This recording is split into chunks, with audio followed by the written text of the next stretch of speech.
Okay, we're going to go ahead and get started. So, thank you to all of you who are here to support the SIIMS Symposium, and a special thanks to our speakers and Mayor Rob Moore for coming in to, help support us. So, we're going to get started.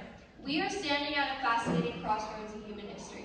For centuries, the story of medicine has been a tug of war between innovation and skepticism.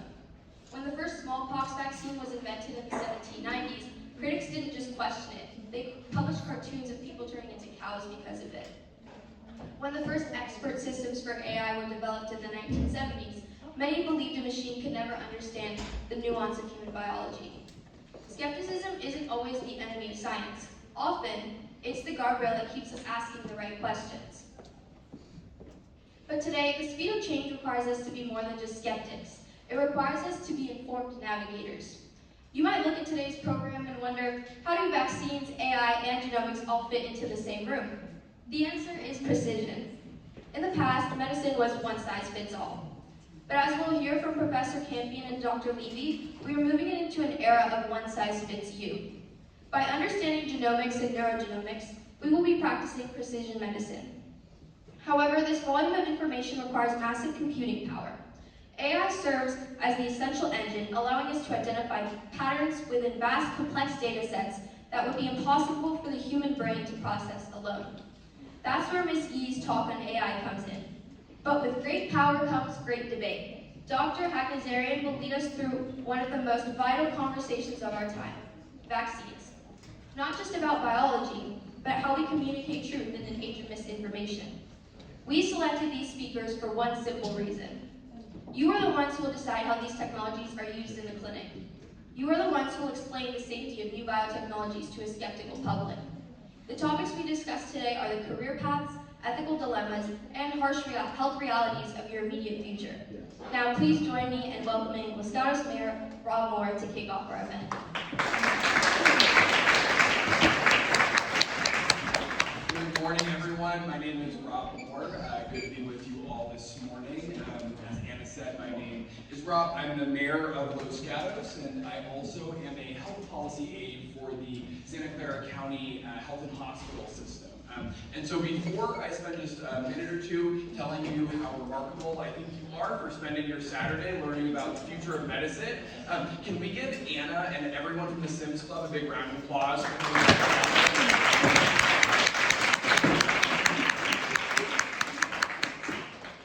So in my role as mayor, I get to see how medical facilities across Los Gatos, from Stanford's clinics to El Camino's hospital, positively impact people's lives every day. And my role in policy, I work across 4 county hospitals, 14 clinics, behavioral health, public health, and more. And for those that don't know, healthcare makes up about half of Santa Clara County's $13 billion, with a B, $13 billion budget. And so I see firsthand every day what a strong, robust healthcare system can do for people's lives.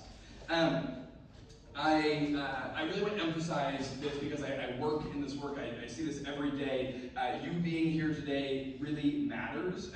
To every student in this room, I want you to know how genuinely impressed I am by you. You are in high school or even middle school, and you are asking big questions, seeking out the expertise of experts, and leaning into one of the most important fields in human history. That is something that is remarkable and something to be proud of. When I was in high school, I was getting into a lot of trouble, and I definitely wouldn't have been in a room like this. So if your parents ever give you a hard time, just tell them you're many steps ahead of the mayor. See if that helps. In all seriousness, the medical sciences, I believe, have never been more important than they are right now, and I think will only become more important as time goes on.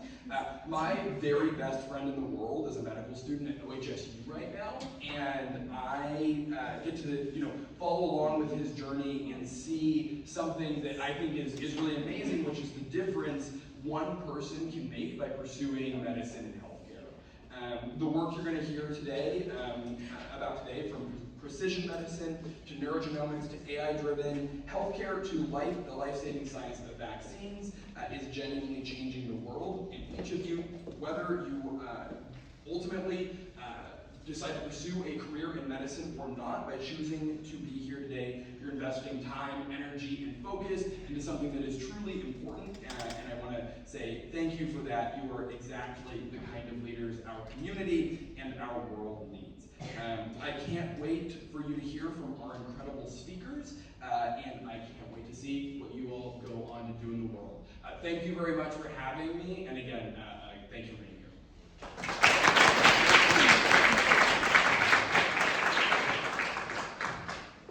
Okay, so now we're going to have SIIMS Secretary Millie introduce our first speaker.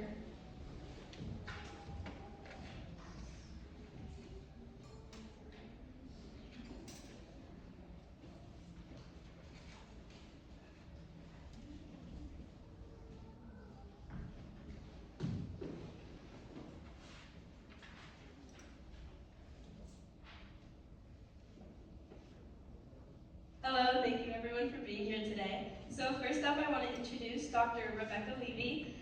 Dr. Rebecca Levy is a clinical scholar in the Department of Neurology and Neurological Sciences at Stanford University. She studied neurobiology at Yale University and completed her MD and PhD in neurobiology at Columbia University, with research on the neuroscience of schizophrenia and neurometabolic signalers. She transitioned to Stanford University for clinical training in the child neurology residency, followed by a medical genetics fellowship to become a neurogeneticist. Can we please give a round of applause for Dr. Rebecca Levy?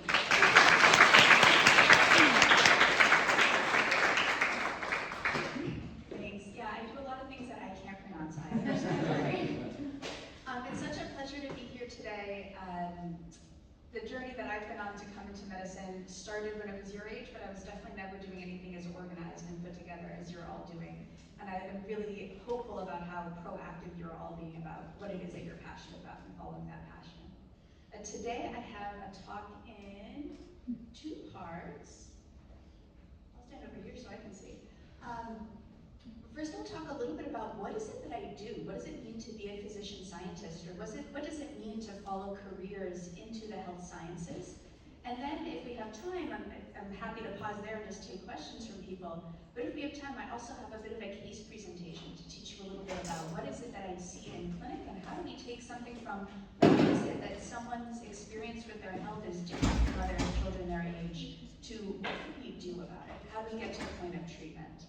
We go to the next slide. So the first thing that people often ask me when they're thinking about going into something in medicine, something in healthcare, is they say, how do I know if this is right for me? And these are the things that I think about. Are you curious about biology and chemistry? You don't have to be amazing at them, you don't have to love them, but are you curious about them? Does it get you at least a little bit excited to do your homework and to go to class? Next, do you like working with people and on teams? Because that's a lot of what you do, both as you train to go into this area, but also it's how many people practice, is some type of team-based medicine. And it's certainly what I think is the most enjoyable about it. Next is, do you like to read and write about science? You don't have to love writing, like someone who might want to go into English as a major in college, but do you like it enough that it's something you want to keep doing? And are you curious enough that you're excited to do some of that reading? Then, are you sort of like a detective? You all might never have seen the show House, but that was on when I was your age. And in that show, he was a little bit of a jerk, but he was always trying to figure out what was happening. So are you driven? Are you curious? Are you really interested in trying to get yourself from, I don't know what's happening, to, I figured it out, and this is what we're going to do about it. And then finally, it's not required, but it certainly helps if you're not too squeamish about blood, about human bodies, about injuries. That said, I know plenty of doctors and other people in healthcare who don't love those things, but including my own father, who's terrified of blood. He's a cardiologist. But it certainly helps if you don't think it's too gross when someone's gotten injured, and when you were the first one trying to show up there and help them out and check to see if they're okay. Next slide, please. And then there are so many careers in healthcare, so I'll talk from my own experience, but we have a whole variety of different people who are here today to talk about their experience. So other careers besides being a doctor include being a genetic counselor. We'll be hearing about that. include being a nurse, include what we call APPs, or advanced practice practitioners, which are things like nurse practitioner, physician assistant, things like being a social worker, being a counselor, or a therapist are incredibly important this day and age. And then also there are all kinds of therapists who have specialized training in being, for instance, a physical therapist, an occupational therapist, a behavioral therapist. And finally, there are clinical psychologists who are trained not only in being able to diagnose differences in people's learning and development and behavior, but also being able to help and treat them with behavioral interventions. So I grew up thinking that healthcare equaled being a doctor, and only later did I discover that there were so many other different roles and different roads that someone can follow into the healthcare field. Next slide, please. So if you decide that you want to be a doctor, you don't have to go to as much school as I did, but this is generally what it looks like. So usually you complete all 4 years of undergraduate, and you have to check off a whole bunch of boxes in required classes. And you gotta be curious enough to sit through them, you don't have to love them, you have to get through them. And then what you start is medical school. And medical school can be 4 years, some people take a little bit more. Usually you spend 1.5 to 2 years in what feels a lot like college. So taking a lot of classes, going to lectures, going to a lot of labs, like anatomy lab, pathology lab, where you're learning about dissecting parts of the human body, you're looking at slides, understanding what happens in the tissues of our body. You take a lot of tests. After that, there's what's known as the clinical rotations, which usually ends up being about 2 years. And when you do there, it's kind of like speed dating, but for figuring out what kind of healthcare you want to be in. So you do these blocks of 2 to 6, sometimes 8 weeks, in which you go through all the different parts of medicine. And I thought when I showed up at medical school that you went into medicine and you were in medicine, but it turns out that there are all these different flavors of kind of medicine that you can practice. So do you like to work with adults or with kids? Do you like to be in surgery, or do you like to be seeing other parts of the hospital? Do you like to work in critical care? Do you like to work in the emergency room? Or do you like to work with people in the outpatient setting? Do you like to work with people who are very sick? Or do you like to work with people who you're trying to keep them well? And for the most part, they are well. So you try to like speed date your way through all of these, and somehow you're supposed to figure out what exactly you want to do for the rest of your life. During that whole time, you spend a lot of time reading, a lot of time writing, a lot of time standing up and giving presentations. I'll say when I was your age, I hated public speaking, but you eventually learn how to do it and do it well. Some people will add in more time, so they might do research for an extra year or 2. I took 4 years and did a PhD. Some people get a business degree or a public health degree. Some people go in this area, people go and they start a business or a company, and then they come back to medical school. And then finally, in that, right before the last year, you apply for the next step, which is known as residency.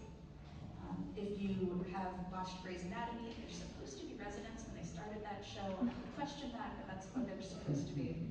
And so what you do is you apply, and you do this actually really fantastic matching program. Someone won, I think, a Nobel Prize on that. And they basically pair you up, and then you go off to another institution. So that's how I ended up here at Stanford, was that we matched to come out here. Do the next slide. And then what happens after med school? I kind of thought I was done when I finished all that schooling, but you have a couple more things that you do. You do residency, which is where you are in training. You can think of it like as if you were apprenticed to someone who already knows the field. So you work really hard to learn more about the area of medicine that you've chosen and make sure that it's the right fit for you. That usually lasts 3 to 6 years, depending on exactly what flavor of healthcare you've chosen. If you want to be like me, you can then do a fellowship on top of it, which is another 1 to 3 years. And then you get to be an attending, which is what we call it when you're finished as a doctor and you're able to practice on your own. So you're known as an attending. And that means that you're licensed, you're board certified, you're practicing, you get to charge money, people come to see you, they want to know what your opinion is. But it turns out that you can do all kinds of different things at that point too. So you've already chosen a sub-area of healthcare that you want to work in, but now you get to choose. Do I want to work in an academic institution where I'm focusing on research, I'm focusing on teaching? Do I want to work in private practice, where I'm just really focusing on my patients, taking care of my community? Do I want to work more in public health? Do I want to work in a county or a community healthcare center in which we're able to give back to the community all around us? And how much much do I want to be working as opposed to teaching or doing research, other things like that. So it turns out you have to keep on making decisions all along the way. Some of the other things you can do with a degree in medicine is besides teaching and doing a variety of different types of research, usually it's doctors who do a lot of the medical part of healthcare too. So you can actually end up running a practice, figuring out how do we interact with insurance companies. You can go work at an insurance company itself or do kind of hospital management. And then there's a whole field of people who know and understand healthcare problems going to work out in either biotech or pharma or consulting, or figuring out some of those gaps of how do we take what we know about health and how do we turn it into solutions? How do we turn it into new medicines? How do we turn it into new programs? Next slide, please. And so I ended up choosing both neurology and genetics. So I trained as a child neurologist and then as a medical geneticist. And it's because I really like biochemistry, I like pathways, I like knowing if I do this to that molecule, what will happen to it next. I'm really interested in our genetic information and inheritability within families. I like statistics just enough to get behind it. I mostly prefer hanging out with kids, but I see adults as well. And I like looking for the zebras. So the saying in medicine is if you hear hoofbeats, think horses, not zebras. But I'm the person who gets to think about the zebras, the unusual situation. What if it's something other than what we think about that's happening here? What if it's something really unusual and unique? How could I prove that or disprove it? So this is known in medicine as what's called the diagnostic odyssey. The length of time it takes when someone starts to have unusual symptoms to when they find out what their actual diagnosis is. I really like working with an entire family. So because I work in genetics, sometimes that genetic difference is brand new in the person, but other times it's been running through their family for many generations. And this is the first chance for me to try to help the whole family understand their history together. And then you have to be comfortable with hard discussions. So sometimes I bring people good news, but most of the time when I bring people news, it might not be the happiest day of their lives. And being able to be there for a family when we're sharing that kind of news and help them understand what it means for their lives is a burden, but it's also a really amazing responsibility and joy to be able to be there and support them through that. I also get to do some really cutting edge research, so I'll have to duck out after we're done here today and take off back to the lab where I do some 3D neural organoid work. And so we get to use a lot of cutting edge research inside of genetics, new sequencing techniques coming out all the time. Now we can do rapid sequencing. You can sequence someone's genome in a matter of hours and try to get a diagnosis. We have all these different multifactorial analyses. We do all kinds of prenatal testing that didn't exist before, and people are making decisions based on that. And we also have some amazing cutting edge treatments. Now we can give people back enzymes that they're missing. We can give them back genes they have an abnormal copy of them. We can use small molecules and other types of genetic therapies to alter what's going on with someone's health and in their life. And that's really exciting. So what is my day-to-day really like? I go to clinic a half-day a week. I go on Thursday afternoons. I diagnose mostly children with neurogenetic disorders. So this past Thursday, I went and gave 2 new diagnoses to families, and then also met with 4 other families. 2 of them, we did some new testing to find out what's happening, and 2 of them we talked about testing that we already had the answers to from before. We're just doing a check-in. I also do ongoing medical care for these children. So I don't like to just say to someone, hey, this is what you have, go meet some other people and they'll take care of you. I have people come back and try to work on how to manage their symptoms with their unusual and rare disorders. We also talk a lot about precision medicine and research options, and you'll hear a little bit of that in the case. And we also talk about goals of care. So what are the things that you would and would not want to do for yourself or for your family member if you were to get sicker than you are right now? The rest of the time, I'm actually in research. So I study the mechanisms of rare neurogenetic disorders. I do stem cell-based work. We try to use this as a way to understand both why diseases happen and how we can treat them better. And so that means that hopefully we're developing new ways to treat the things that I'm seeing in clinic every week. Next slide, please. So do I have time for a quick case? Okay. Then we will go through this. Next slide, please. So what we have here is a situation in which I'm going to talk you through the history of a child who at this point is about your age. When I first met her, she was 9 years old. She had low muscle tone. She was very delayed in what she was able to do with her motor skills. She had epilepsy, meaning seizures that were frequent. Growth restriction, meaning she had trouble gaining weight and growing taller. She had some chemical abnormalities in her liver. Some of her labs were abnormal. When I examined her, I felt like there were certain aspects of her body and development that were different than I would have expected based on her family. And then she had a whole bunch of differences in her neurological development. So her eyelids were drooping, she couldn't speak at all, she could barely walk. She had a lot of what we call spasticities, her body was very rigid and stiff. And she had a lot of extra movement, so she was always moving around. It was an interesting movement disorder that was hard to define. She'd had imaging of her brain that had said, oh, maybe she had a remote injury. Maybe around the time she was born, maybe something had gone wrong, and that's why she's been different her whole life. So the family had been led to believe that, Mom had always felt kind of guilty. Maybe it was my fault that this happened to her. There was no family history to help us understand. Everyone else in the family had been well. Next slide, please. And so she'd gone through a huge amount of workup even before I met her, and then we did even more together. She'd had all kinds of biochemical testing, very extensive, all kinds of research level as well, and none of it gave any answers except that these liver numbers had been off briefly when she was younger. She had what's known as an exome, meaning sequencing the genes in our genetic information about 4 years before that. And it said that she was a carrier for some disorders, but that she didn't have these, so it basically gave no answer. And so she was enrolled in a research study that we have one center for here at Stanford, but it's a national organization known as the Undiagnosed Disease Network. Next slide, please. And so let's talk about briefly, unless are you going to talk about it? A little bit. Yeah. Okay. We'll talk about it really briefly. When we think about our genetic information, what you see here, pretend that the line going across is our DNA, our genetic information. It is not it's not all equal to each other. So inside of it, we have parts that are called genes. We think of those as being the most important part of our genetics. Turns out that's not necessarily the case. And inside of those genes, there's what's known as exons. So they're kind of like the important bits, and then they get stitched together in order to turn into our RNA, which then becomes proteins. Anybody familiar? Everyone's kind of feeling my biology? Okay. So when we do genetic testing, there's a couple things we can do. One of them involves just looking at the amount of genetic information that we have. So I like to think about this maybe like a set of cookbooks with all of the recipes to make up your body, okay? Our genes are like the recipes themselves. And when some of the testing, like things called the microarray, it doesn't go through and read those recipes. It just says, hey, do you have all the cookbooks you need? Yeah, all those cookbooks are there? Great, okay, we'll move on. Next slide. But then we can do something like exome, which is what she'd already had. An exome is as though you set someone there and you told them to quickly read through all of those recipes and find out if there's any spelling mistakes in those recipes. For instance, does it say to put in a cup of sugar when I should have said a cup of salt? Okay?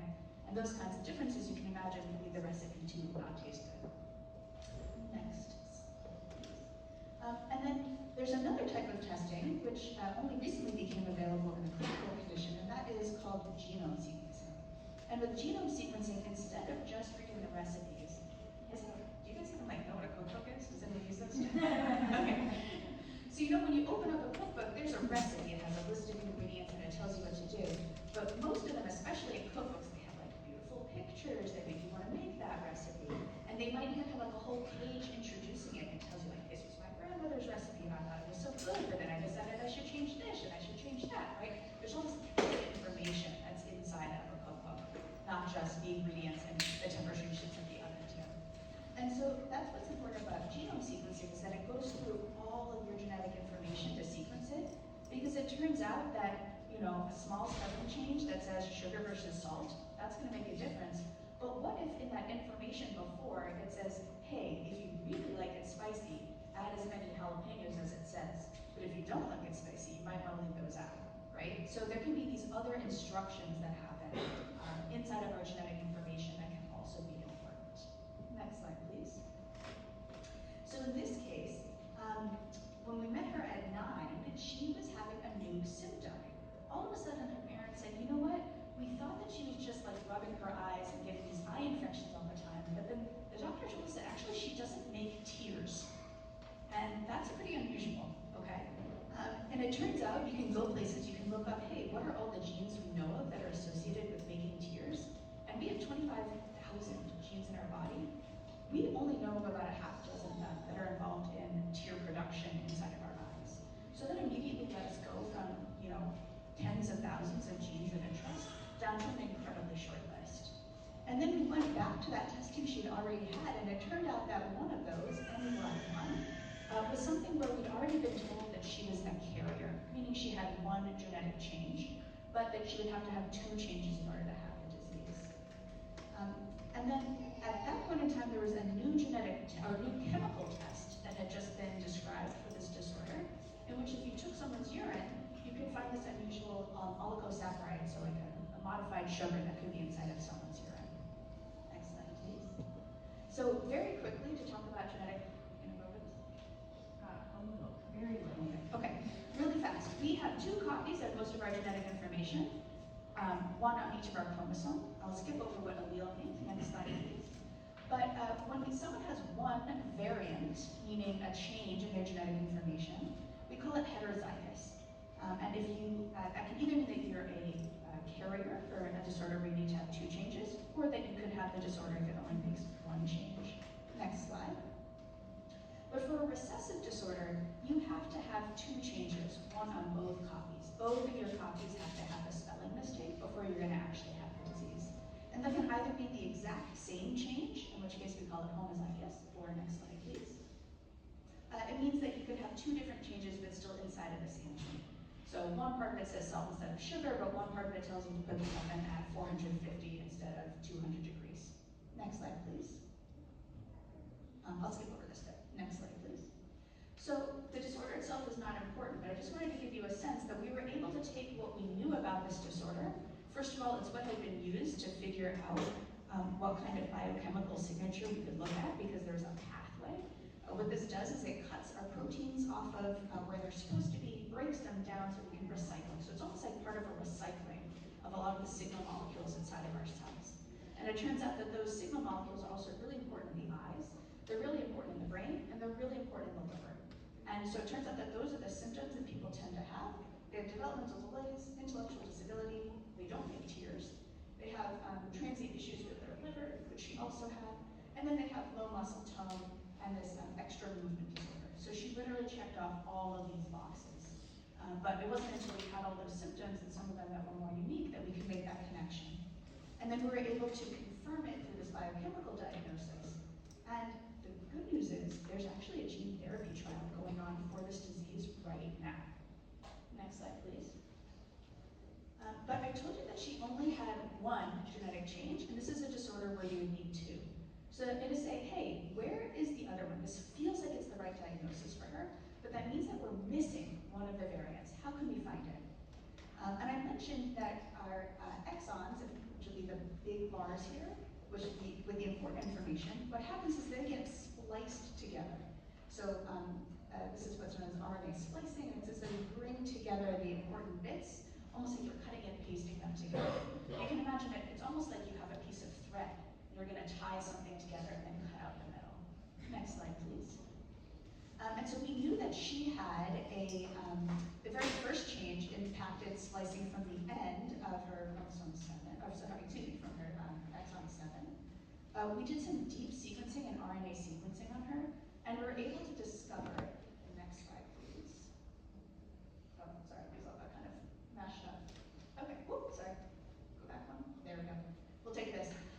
It turns out when they read through her RNA, none of it went from 7 to 8, none of it went orange. Half of it went 7 to 9, and half of it went 6 to 8. So it was wrong no matter which way you did it. And when they read in through some of her deep genetic information, they found out that she had another splice variant. So in other words, it wasn't something that we were able to see on an exome. It was even really hard for them to find it on a genome. But we found it through the RNA sequencing. So we were able to find that there was a functional difference in what happened when you tried to read through these sequences, not just look at them at face value. So we were able to then confirm that this really was her genetic condition. Next slide, please.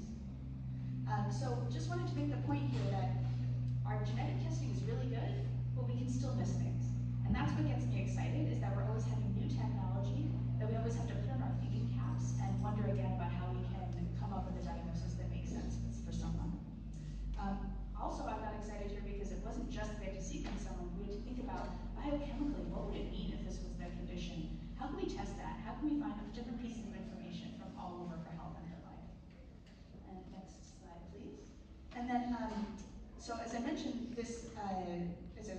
was about your age now, and her family actually, they were so relieved to finally get this answer in this complicated way after looking for over a decade for what was going on for her. And they ended up doing an interview for Rare Disease Day about 3 years ago now, where they talked about what it was like to be along this diagnostic odyssey. And so I thought that you folks might be interested in reading it. It's very accessible. We just talked about a lot of the science behind it, but here it really talks about it from the point of view of her family and what it was like for them to go through all of this. And it's just such a pleasure to be able to be a part of the team that helped them figure out what exactly was happening. So with that, I will pause. If we have time for questions, I'm happy to take some. Otherwise,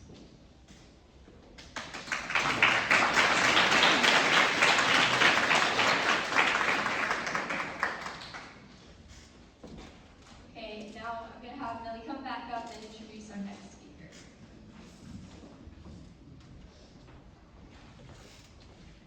So next we're going to be having Professor MaryAnn Campion presenting. She's a licensed and certified genetic counselor, co-director of the MS program in human genetics and genetic counseling, and professor in the Department of Genetics at Stanford University. Her career is focused on genetic counselor education, starting as the founding program director at Boston University in 2003 and moving to Stanford in 2016. She has a doctorate in educational leadership and policy, and her research centers around medical education, psychosocial counseling, and professional well-being. She enjoys ice cream, dogs, sunsets, and swimming pools. Please give a round of applause for Professor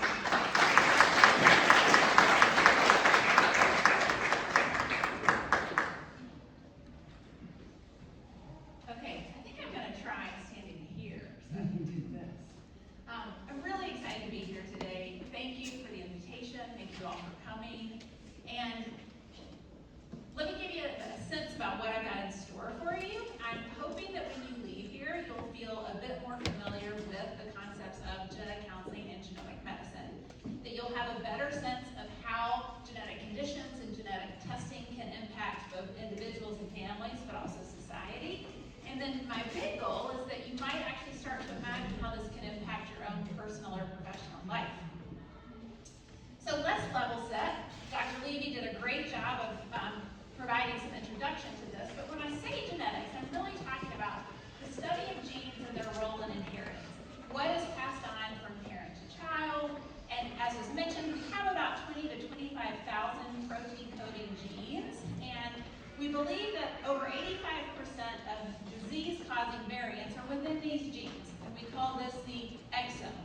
But as you can see from this apple slice, this only represents about 1 to 2% of our full set of DNA, which is our genome.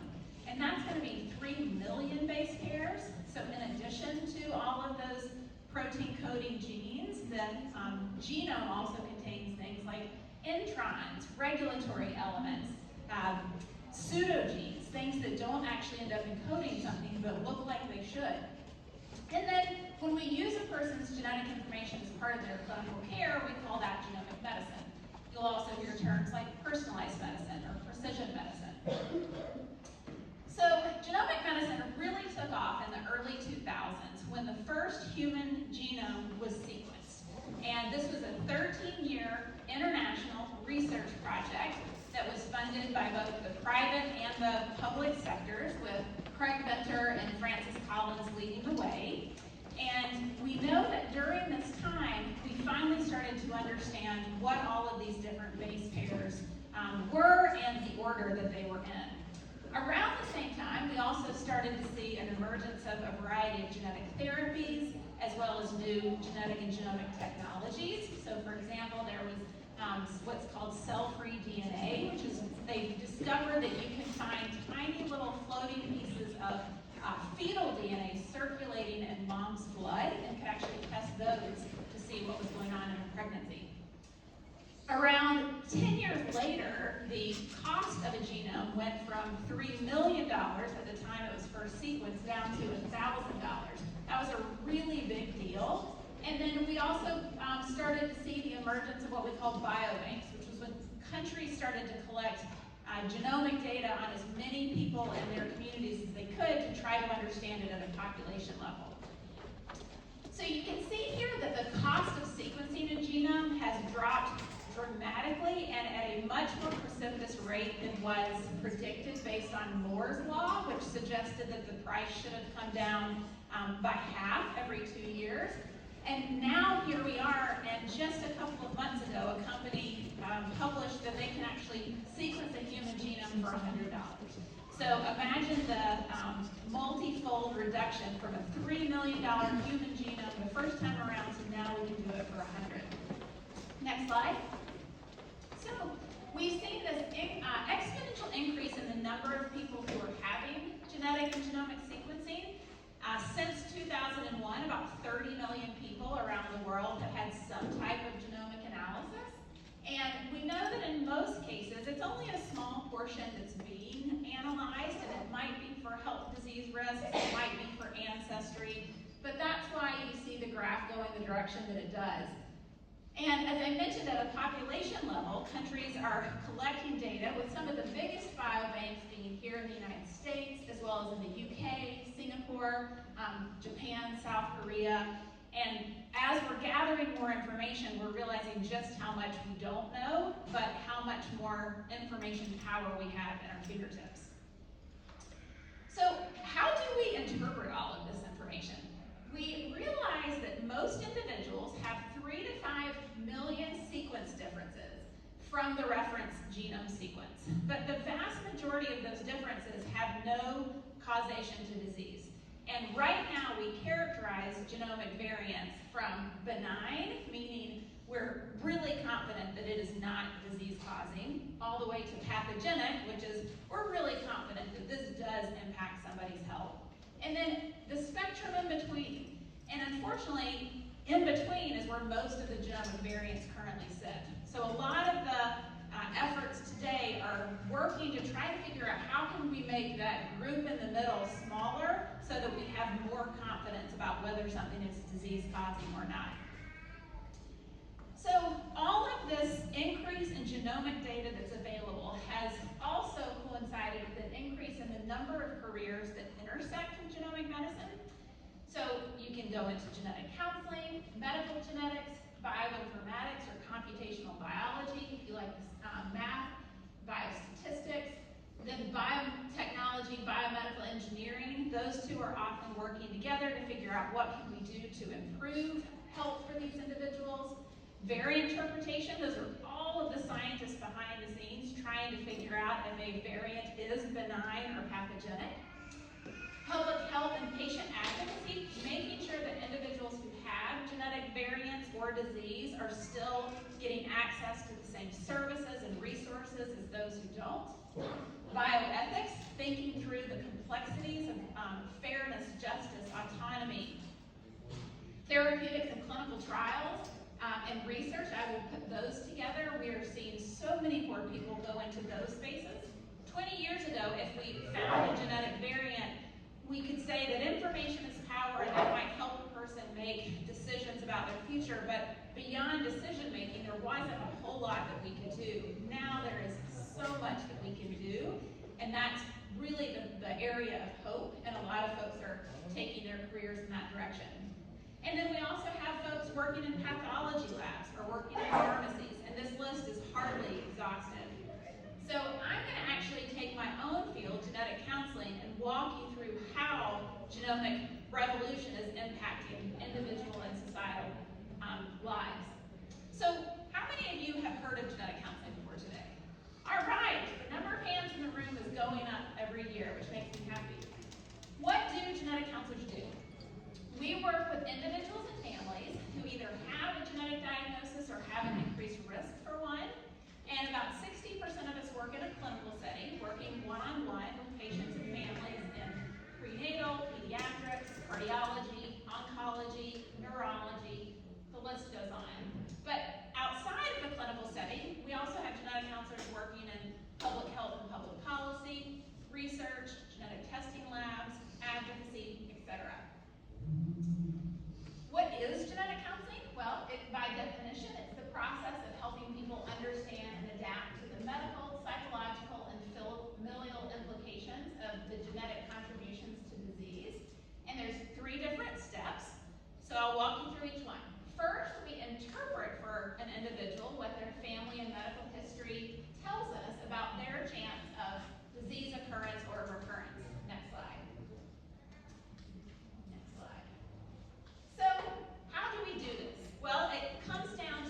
gives us context for how patients might make decisions, and then helps us understand important familial relationships and dynamics.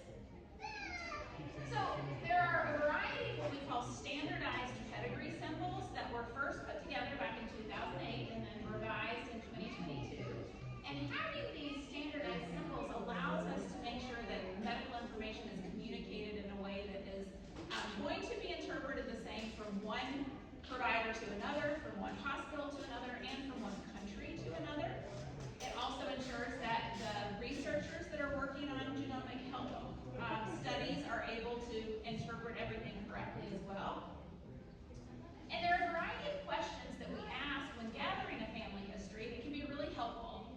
So, what is the age and health status or cause of death of close relatives? Are there any differences or concerns that have been noted at birth? Was anybody born with a cleft lip or a club foot? Anyone with developmental delay, intellectual disabilities, or learning differences? How about any genetic conditions like cystic fibrosis, muscular dystrophy, sickle cell disease, or spinal muscular atrophy? Anyone with chronic conditions that might have a genetic component, diabetes, cancer, high blood pressure, or any history of infertility or recurrent pregnancy loss? And we know that we want to make sure we ask these questions in a way that is accessible to people without a medical background. So rather than asking, do you have a family history of atrial septal defect? We would say, is there anybody who was born with a hole in their heart? We also know that depending on a person's culture, there can be a variety of interpretations and feelings about health, disease, genetic contribution. For example, there can be a lot of stigma around certain health conditions, and in some cultures, in some languages, there may not even be a word or a term to describe certain conditions. So this is an example of what a pedigree looks like, and you can see here a variety of those standardized symbols from before.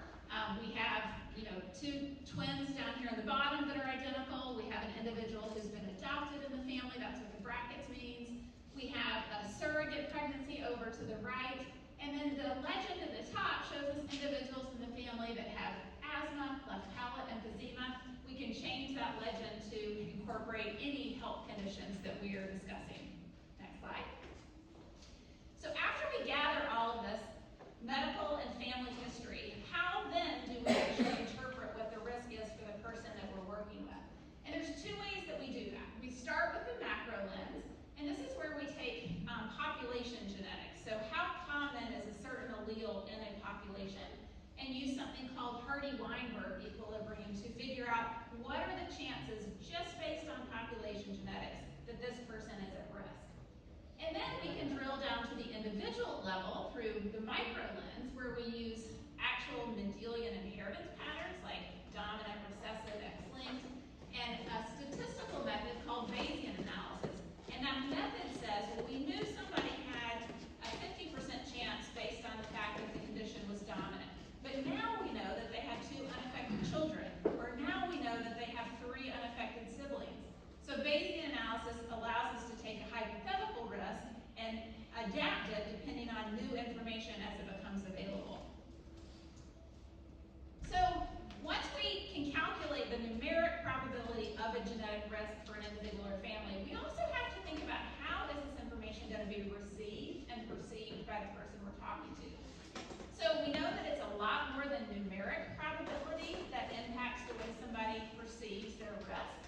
There is also what that person, how their experience is with that condition, the context, how severe is the condition. And there are a variety of what we call heuristics that are always at play. And I include a couple because I imagine these will resonate with you. So the anchoring heuristic is the fact that we have a tendency to hold on to whatever the first risk number was that was presented to us. So I might have a patient who says, I was told there was a 99% chance of having a healthy baby, so this abnormal test cannot be right. The availability heuristic is that our willingness to accept a risk estimate is often influenced by how quickly we can call to mind a concrete example of that thing. So a patient might say, I saw the ad on TV for the breast cancer gene, and I read about it everywhere. That must be what's going on in my family since my sister has breast cancer. So I encourage you to keep an eye out for the way heuristics may be influencing your own risk perception.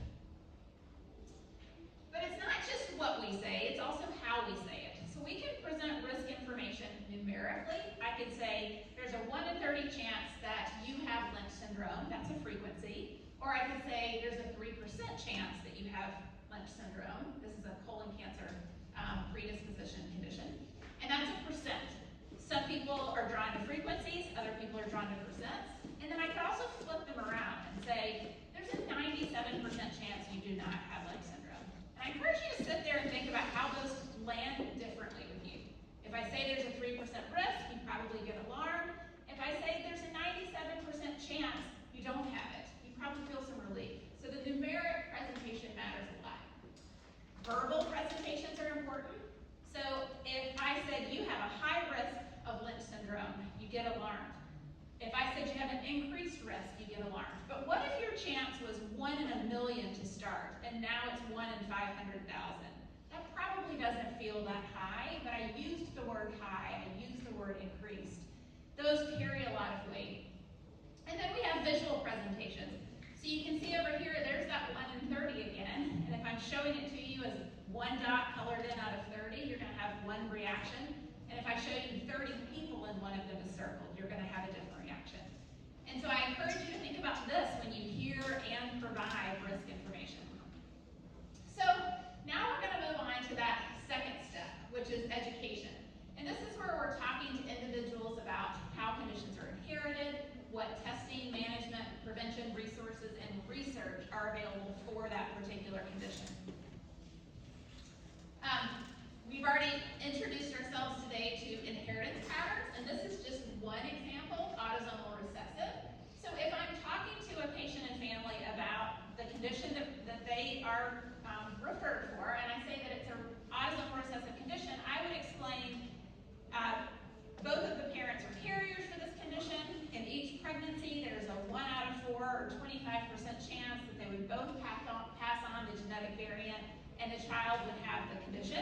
But a 2 out of 4 chance that one of them would pass on the variant and the other would not, and that child would be a carrier, just like the parents. And then a 1 in 4 chance that neither parent would pass on the variant, and that child would not inherit anything related to the condition, and therefore would not have a chance of passing it on to their own children. And these conversations, the way we educate patients and families about genetic risk, is what encourages folks to think about the importance of cascade testing. This is a concept where if we identify a genetic or genomic variant in an individual, it can have implications for their relatives. So if I learned today that I was a carrier for cystic fibrosis, I would probably go home and talk to my brother and my cousins about it, especially if they were of childbearing age, or if there was anyone in their family that had had symptoms, I would want them to know about that information. So in addition to cascade testing, there are a variety of other reasons people are doing more genetic testing these days. So about 10 years ago, there was a health economics consulting firm that issued a report saying that there were about 10 new genetic tests hitting the market every single day.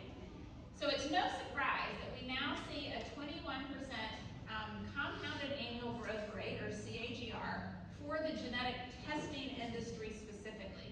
And this shows you the type of things that people are having genetic testing for, looking to find out more about ancestry, what conditions they carry, newborn screening, and even just wanting to know a lot about health and wellness.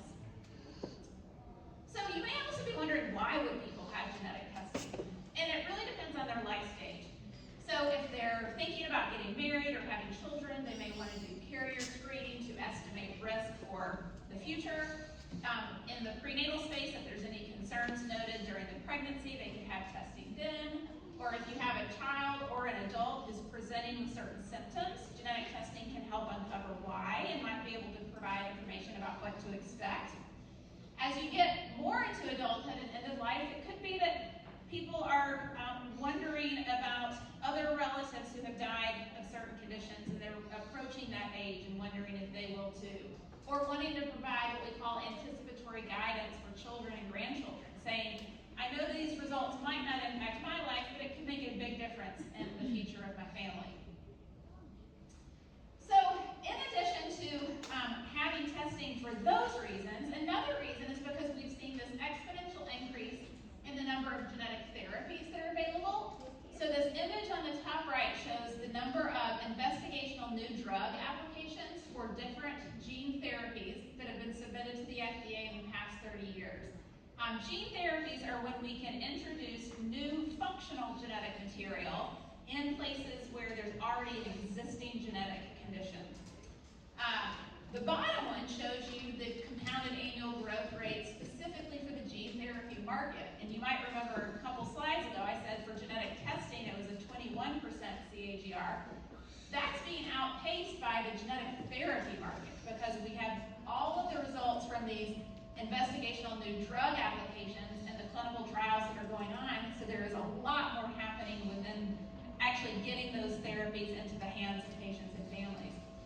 And then even more advanced from that is that we also now have gene editing tools such as CRISPR-Cas9, which is a much more sophisticated genetic engineering approach to treating disease where we can actually go in and snip out almost with a pair of scissors a gene or a region that's not working correctly and replace it with something that is.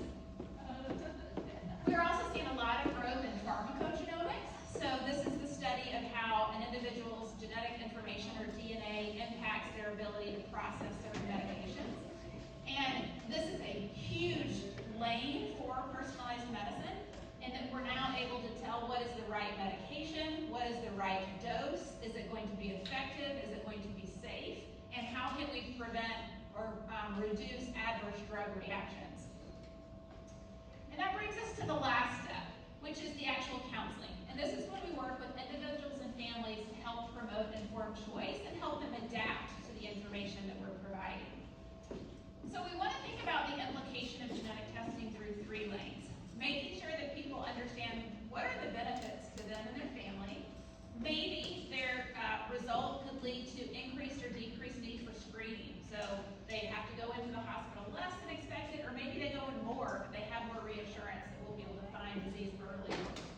Therapeutic intervention, as I mentioned, is becoming more of a presence. Anticipatory guidance is that our ability to tell someone what to expect in the coming weeks or months or years, and then providing that information for relatives. But there are limitations that are super important for everyone to know. So a lot of genetic tests cannot detect 100% of conditions that they are looking for. Limited genotype-phenotype correlations is referring to the fact that we might get a result and not be entirely sure what it means or not entirely sure how to predict what's going to happen. And then these next 2 are related. So reduced penetrance means in the same family, you could have people that share a genetic variant, but the symptoms present in mom and they don't at all present in the daughter, or vice versa. This is how skipping generations sometimes happens. We know the genes and the variants themselves don't skip a generation, but the presentation might. And then variable expression is you can have 2 individuals in a family with the same genetic variant, but one has a very severe presentation and the other one very mild. And then bioethical issues. So a lot of people with good reason worry about confidentiality and privacy. We do have a federal law called HIPAA, which does protect a person's private, or keep a person's genetic information confidential, but there are always ways that that can fall short.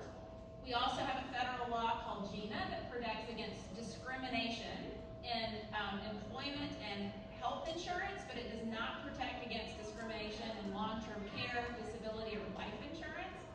So people may not want to have genetic testing for fear that it will impact their insurance or employment.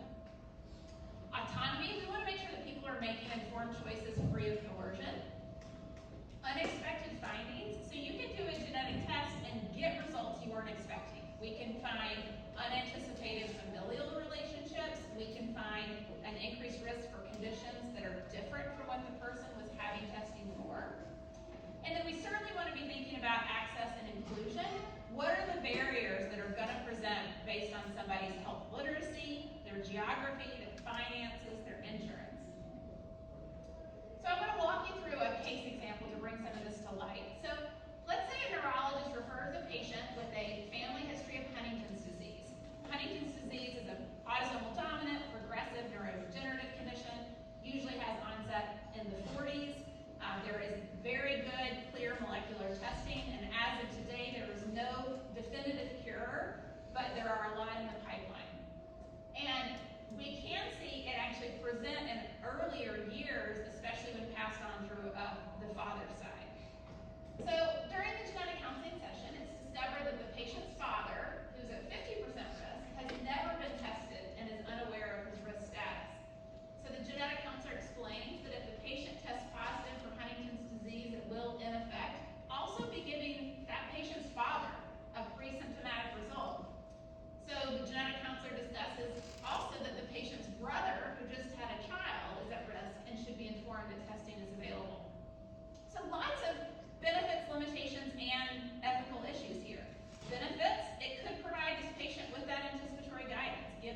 life decisions. On the flip side, it won't necessarily tell us exactly when symptoms would onset if that person were positive or what the lifespan might be. And then from an ethical standpoint, if this patient has testing and gets a positive result, then that means the father is going to automatically know they're positive too, even though they didn't want to know.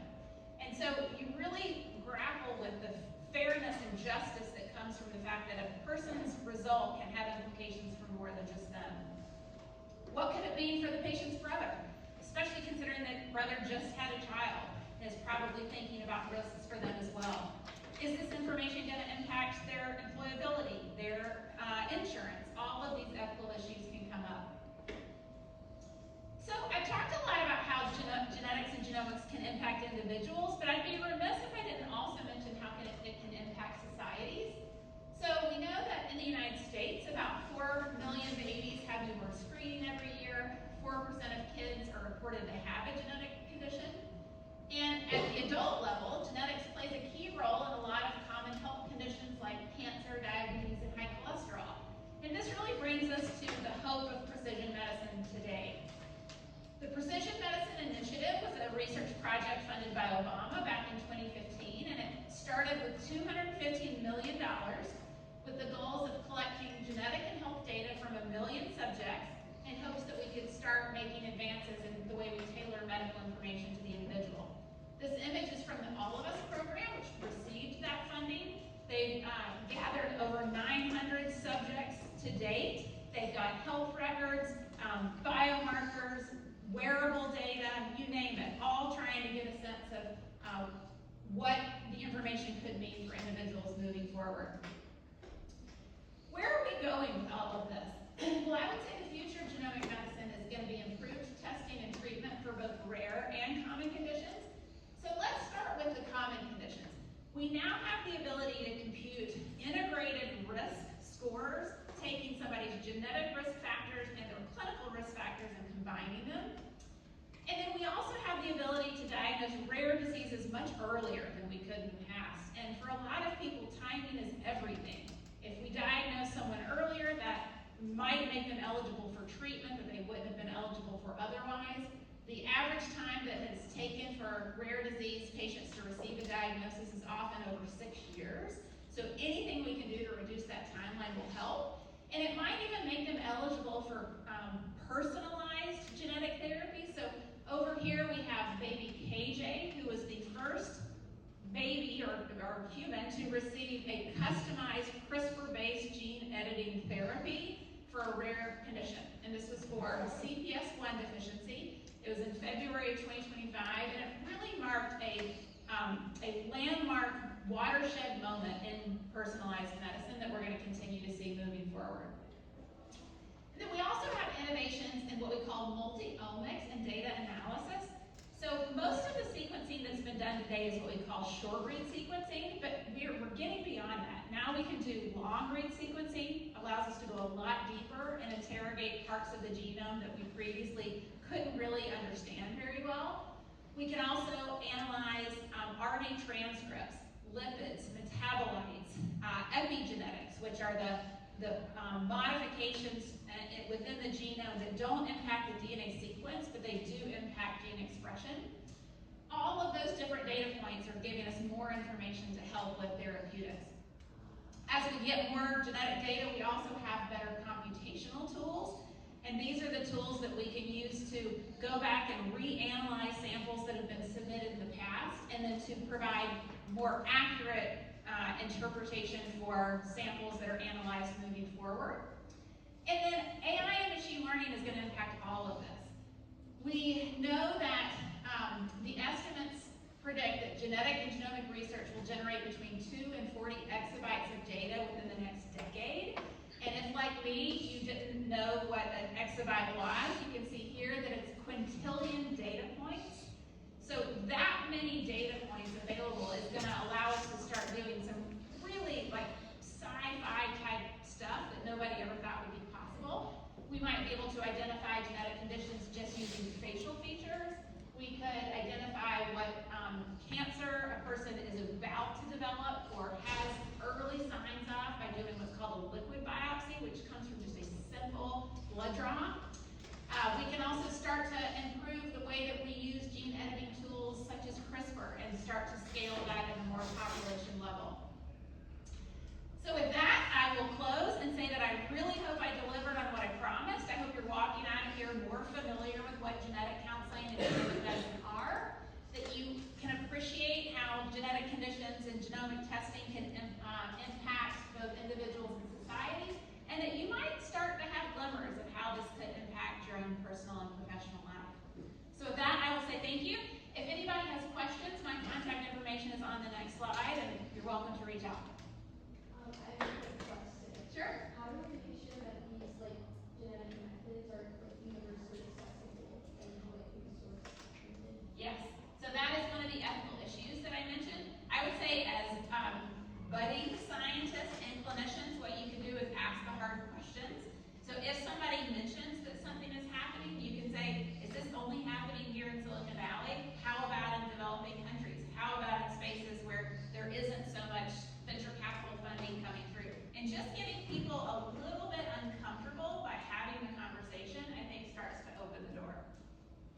I also have a question about where you're using companies. Sure. So if it's a disease that we don't know before and it occurs in how do you go about diagnosing? Yeah, so the molecular testing is really clear. You either have the repeat expansion or you do not, and it's very predictive of whether disease will eventually onset. A lot of people will choose not to have it because they don't want to know. They do not want to look in a crystal ball to see what the future holds. Other people want to have the genetic test to be prepared. It might impact what careers they consider. It might impact whether or when to have children. It might impact what type of resources they want to have available to think about their own care as they get older. So yeah, people will either often feel one of two ways, and their opinions on whether that testing can change over their lifetime. Okay.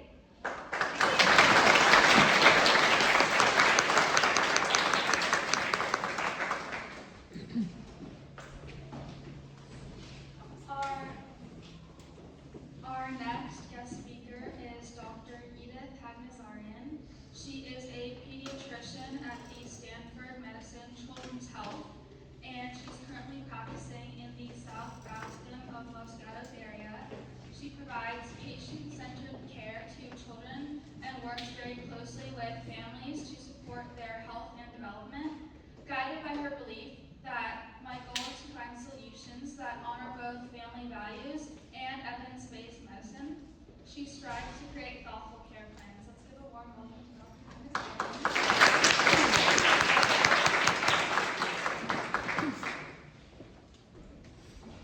Hi everyone. I'm Dr. H. Haghnazarian. It's a long last name. Everyone said it really well, which is no surprise. I go by Dr. H. I work at South Bastion. I actually just moved from LA to the area, so I'm getting used to everywhere, and it's been great. I may have seen some of you for something at some point, and some of you are my patients, so I am your ally, I am your confidant, and I want you guys to be able to trust me. And I think this is great, going from the talks on genetic counseling, information, understanding things, making decisions, to me as a pediatrician wanting to give you guys the best information to make the right decisions. So, vaccines, very controversial these days. Who knows what's the biggest controversy on vaccines? Please, yell it out. Does they cause autism? Exactly. Does anyone else know any other vaccine-related controversy? Anyone else? Well, the big one is autism, and that's been the thing that people have been very scared about, concerned about, rightfully so. So we're going to talk about some of the myths, some of the claims, some of the evidence behind them, and then I want you guys to think about it a little bit, and we can chat if you have questions. So, vaccine hesitancy and not wanting to vaccinate is now in the top 10 WHO health threats. I think most of us can understand why, because a lot of diseases that have been almost eliminated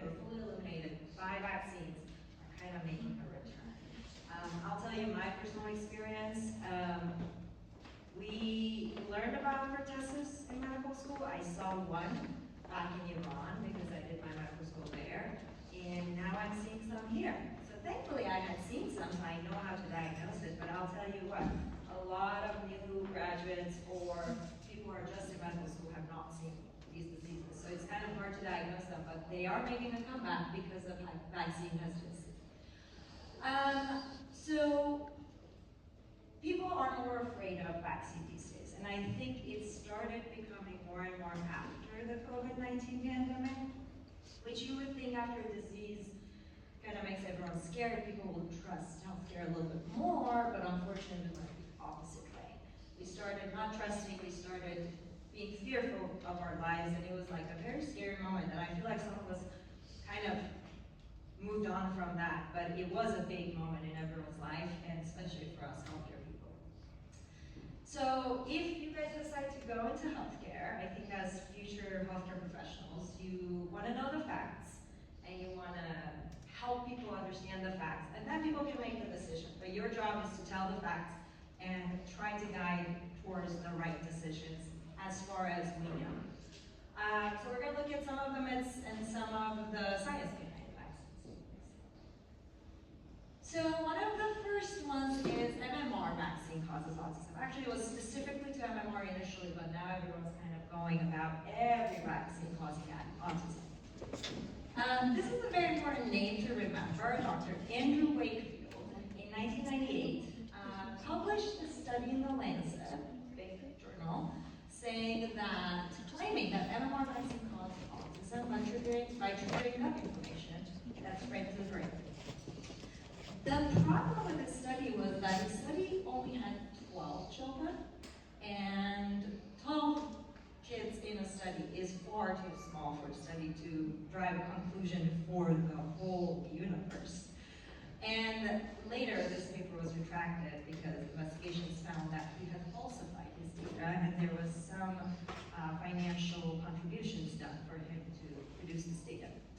And the problem is when something comes out in the world, people believe it, and they go with it without knowing all the facts about it. So the evidence since then, done on multiple children and hundreds of thousands of data, has shown in both the United States and outside of the United States that there's no causation between MMR vaccine and autism.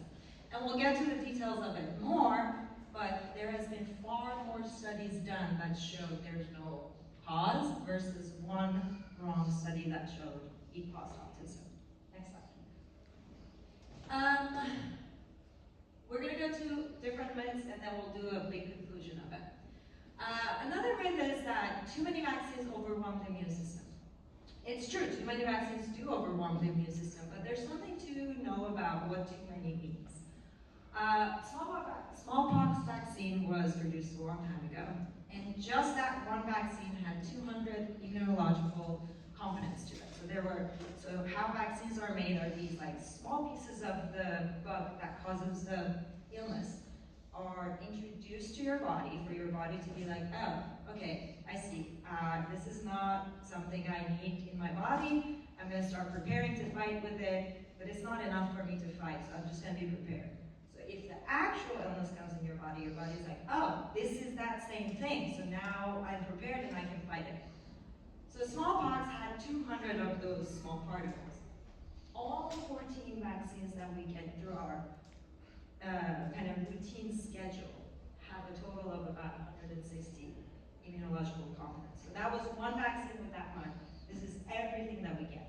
So technically, based on the studies, it's not enough to overwhelm the immune system, but it is enough to cause your immune system to be ready to fight these deadly illnesses. Another myth is that they have these really dangerous ingredients in them. And that's true. If the amount of the ingredient was enough to cause those dangers. There's two big ones. There's aluminum and mercury, or part of it, that people are very worried about.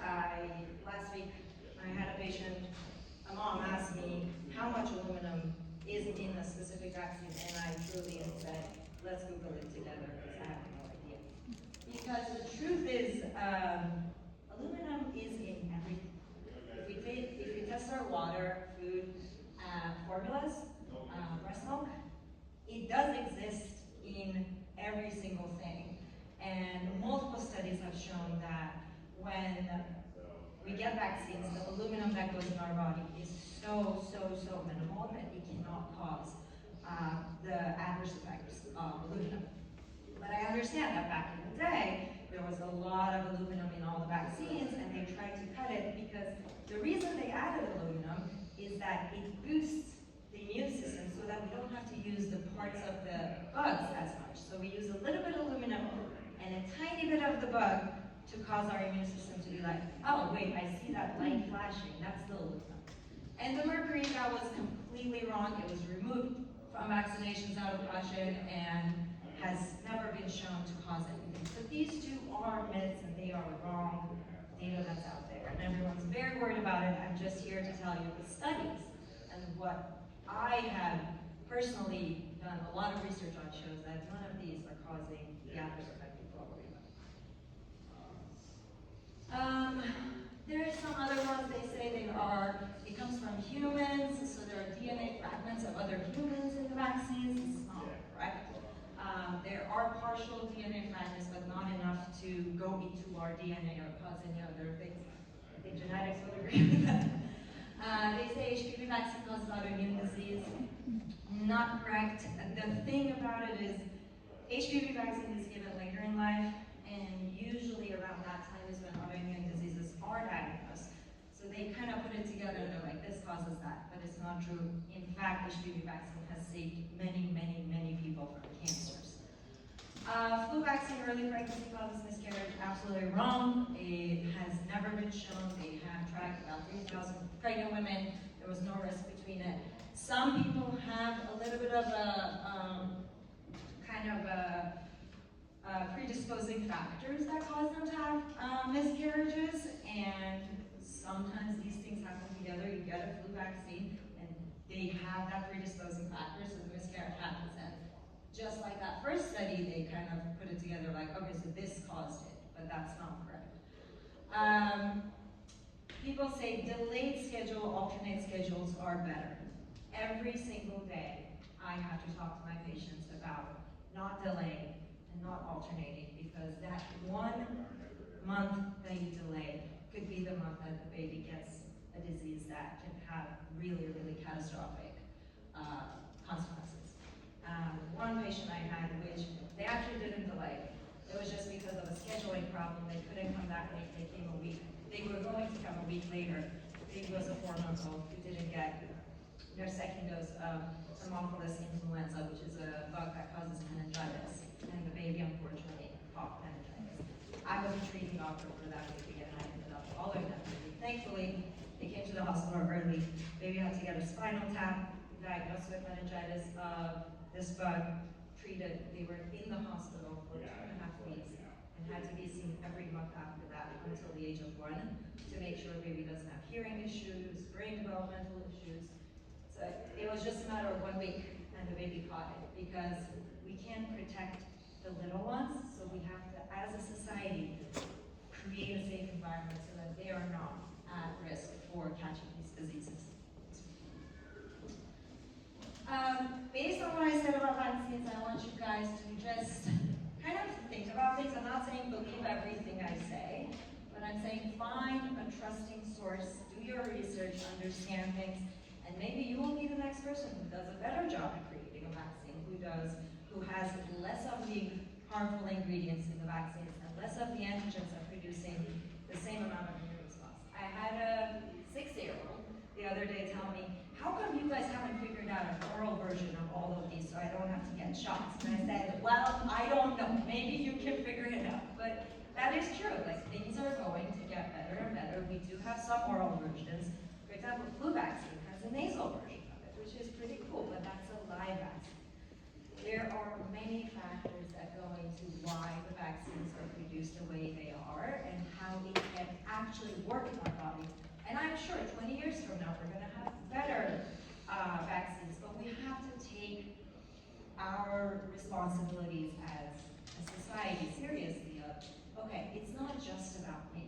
I don't live in a bubble that I can decide what I want to do based on limited amount of information that I have. And that's what I want you guys to think about when you think about medicine and healthcare, is that it is a big kind of group that you're working in, and that's your society. If you decide not to do something, let's say you have, easy example, let's say someone has strep throat and decides I'm not going to take antibiotics because I don't like it. What do we think happens? They go to school, yeah. And a bunch of other people come to the clinic and everyone's like, well, my friend was sick the other day, but she said she's fine. And then another one comes the next day and it's like, my friend was sick and she said she was fine, she's not taking any medicine. I have this happen a lot actually. But I think it's how we think about, do I trust my physician? Do I trust that they want what's best for me and my kids as parents? And if I do trust it, I'll ask the questions, but at the end of the day, I believe in your guidance. So that's all I want you guys to think about. Science is advancing, it's getting better, everything is improving, and yes, we will go back and find some things that were not the best, but we're trying to move forward. Next slide. This is just a little bit of strategies to talk to people who have hesitancy, skepticism, and it was actually published in our pediatrics journal and about 2 years ago, because we're having a lot of problems these days and we don't know how to talk to people sometimes. So 20% of US parents say that they have hesitancy about vaccines, and that's basically what I did. So if I see 20 patients in a day, 1 out of 5 of them will say they don't want to do vaccines or they have problem with vaccines, so I have to kind of go over everything. Which you can kind of understand, it can be a little bit much to do it every single day for me. I'm happy to do it when people are open to it, but sometimes it's like we're not getting anywhere by talking about it. So that's when I need some of you guys' help and discussing things with your parents and asking the questions. And I'm happy to answer questions, but just being like, no, absolutely not, I don't want it, it's sometimes hard for us pediatricians to handle. And 1% of parents refuse all vaccines, which is very hard, because as a pediatrician, my job is to keep the kids safe, and I don't feel like I'm doing my job, and that's a very hard thing to do as a doctor, because my first responsibility is keep everyone safe as much as I can, and when I can't do it, it feels like I didn't do my job. So, unfortunately, a lot of us don't see patients who refuse all vaccines because we put other patients at risk in our clinics, and we're like, okay, if I can't save you, at least I want to save the rest of the kids who come in. As medical people, or you guys future healthcare people, things that are important is to listen carefully to what the concerns are. I always ask parents, what are you worried about? What is it that makes you scared of it? And sometimes it's reasonable. They're like, my other kid had a seizure. True. It can happen. Kids can get fevers, and with fevers can have seizures after vaccines. And I totally understand seizures are one of the scariest things. Even as someone who's treated seizures many times, I still, when I see someone seizing, I kind of get really scared. So to see someone have a seizure because they just got a vaccine two days ago and had a fever, I get it. You don't want to do that again. But there are ways to prevent it. There are ways to make sure that doesn't happen again. And we shouldn't throw away the good thing because of the side effect that happened one time. The other thing is, again, open questions, showing people the evidence. There has been many times that I have been able to convince parents and patients to take the vaccine because I showed them what it did, showed them data, and it was like, okay, that makes sense. Or I give them time to think about it. I'm like, okay, these are our options. These are the ones you have to get. These are the ones you can get, but I think you should. And I ask them to come back in a few weeks and tell me what their decision is, and then we'll go. And honestly, at the end of the day, we as pediatricians and healthcare people want to be empathetic and understanding, because at the end of the day, we all want the same thing. We want to be healthy, we want to have a long life. Parents want their children to be living a happy life, and we want kids to be healthy. Trust me, I would never want anything to be harmful to any of you guys if I recommend it. And if there is, no one likes needles, nobody. There's not one person who will say, oh, actually I did have a 4-year-old who was like, I love getting shots. That's just me. But there are lots of ways we can make the pain better. I get it, there's needle phobia.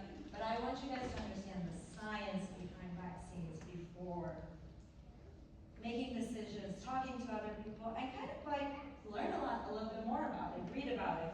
After social media, after TikTok, after a lot of things, there's a lot of misinformation coming out. It's very exciting to believe those misinformation, but it's not the right thing. And I think because the COVID vaccine came out so fast, which I have a very, not funny, but interesting story. When COVID started, I was in residency, and I had many families who were so scared. I was like, if a medicine comes out for this, if something comes out for this, I'll do it, no questions asked. And it's so funny because the vaccine came out, and I saw the same families, and I was like, okay, are we doing the vaccine? They're like, no, we can't. And I was like, well, that doesn't make sense. And people are like, why did it happen so fast? Well, it was a crisis. It was a pandemic. Things move faster. If everything was a pandemic, everything would move a little bit faster. But I hope we don't have a pandemic of measles. I hope we don't have a pandemic of all these kind of eliminated diseases. Because to be honest, a lot of us doctors are not really familiar with these diseases, and it scares me that because we don't know them that well, we won't be able to treat as many people. And when you hear from older doctors, it's like, oh yeah, there was polio, and I had a friend who had polio, and they talk about it, you're like, oh my God, do we have to do that too? I have to go back to my textbooks and read about all these things. I hope it doesn't happen. I hope we can, as a community, as a society, find the trust in our healthcare system. And I get it, our healthcare system is a disaster. But if we can find one person we trust that makes sense, that listens to us, is empathetic to our concerns, and kind of work with them, I think we're all going to be in a better place. Questions? Please.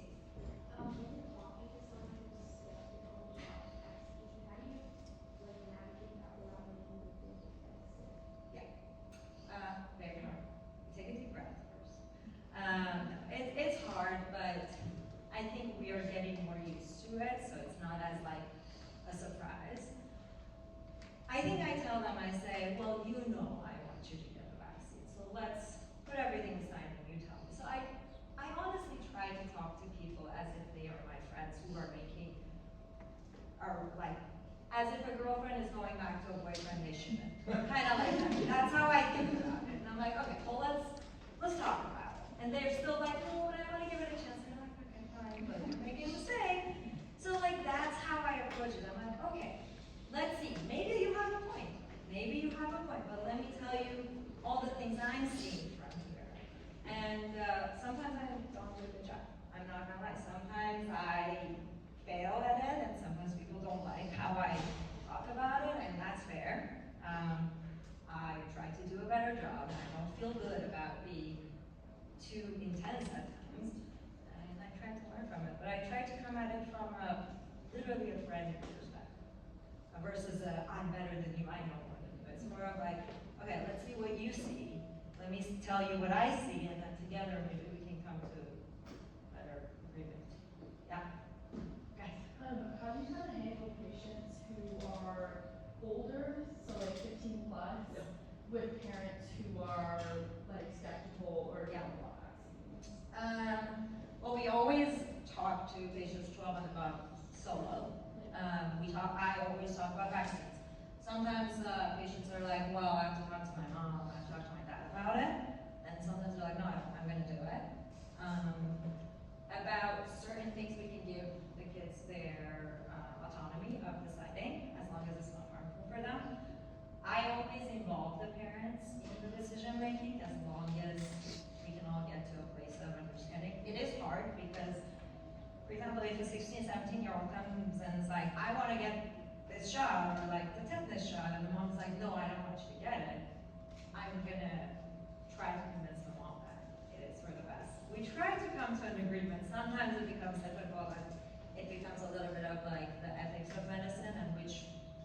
have to go to not cause harm in the dynamic. But at the end of the day, I don't want my parents to not trust me and be like, oh, this doctor is not listening to me, he's listening to the kid. And I don't want the kid to be like, oh, so I have no say in my health. So it's like, you know, a good balance. It's hard. It's not easy. Yeah. Anything else? Okay, did everyone get their shots this year? Yes. Okay, let's hope. Okay, that's it. Well, thanks everyone. If you guys need me or want to talk about medicine, I didn't do medical school in Iran. I didn't do it in here. I did it in Iran, and I had to transfer and I had to redo a bunch of things. It's been a while. I've been in this world. So if you guys want to chat, I'm happy to.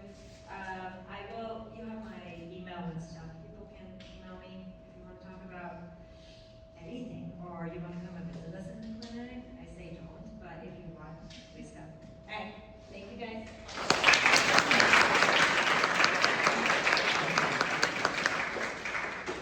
Okay, so we're gonna have a quick 5-minute break. You guys can grab snacks in the back before we transition to our final one over Zoom. So yeah.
There was like stress, excitement, but we didn't know what to expect. And I had it, I was sad. It was hard. As I was doing and someone don't want to feel really very bad. So, yeah.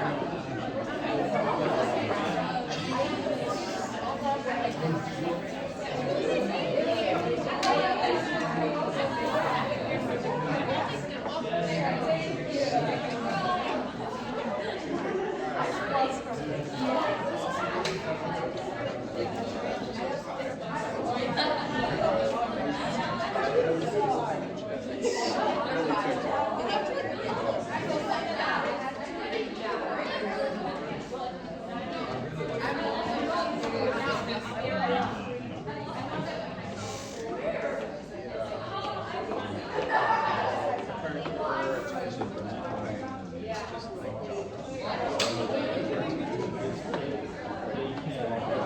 what you think would be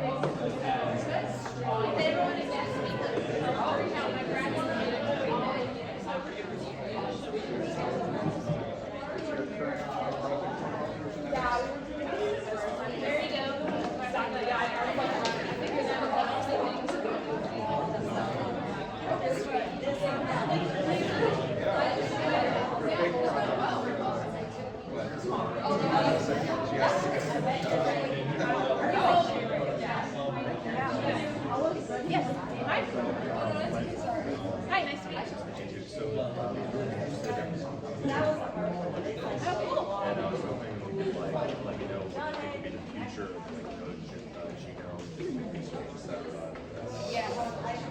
I think that's the future. I mean, I think so much of what we've done in the past is really good. Like I say, the knowledge is power, and it's going to shift. So, the biotech, biopharma, clinical trial space is going to be a lot more agile engineering, especially if we have any of those biology and like the behind the scenes. So, think about how you can integrate that, because they understand the math of it. I feel like in the past we've kind of had to take care of all the engineers and both had a biology background. What do you think are like some like A lot of genetic therapies can't cross the blood-brain barrier, so I think in the neurology space in particular, we need better tools to be able to treat things across the blood-brain barrier. The cancer space, as we're able to see cancer coming there, and develop treatments that work with your pipeline and don't so they have another big one. Cardiology, we understand a lot more about inherited cardiomyopathy. Like all of a sudden that, especially athletes and see themselves as perfectly healthy and then have a cardiac event. There's a lot of monitoring yourself. And I think they're going to get better, like ICDs and defibrillators, so that people continue to go on and have a life. Those would be the big three. Yeah, thank you. I hope you continue to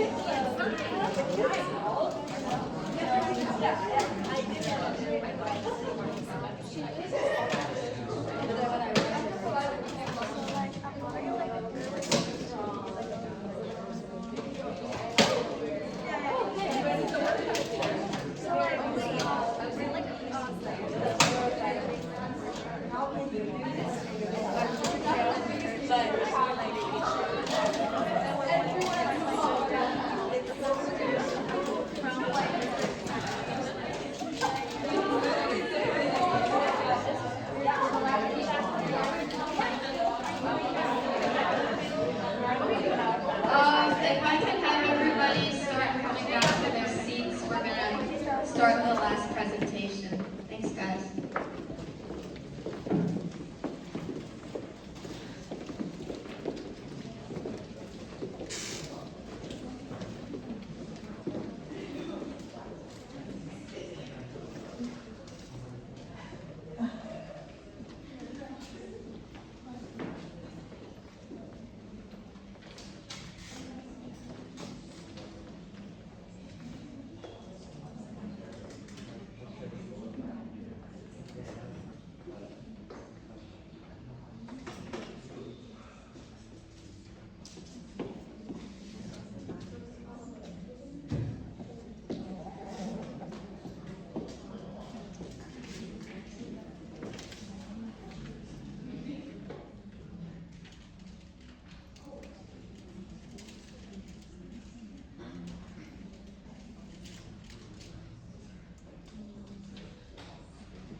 Okay, we're going to do that now then.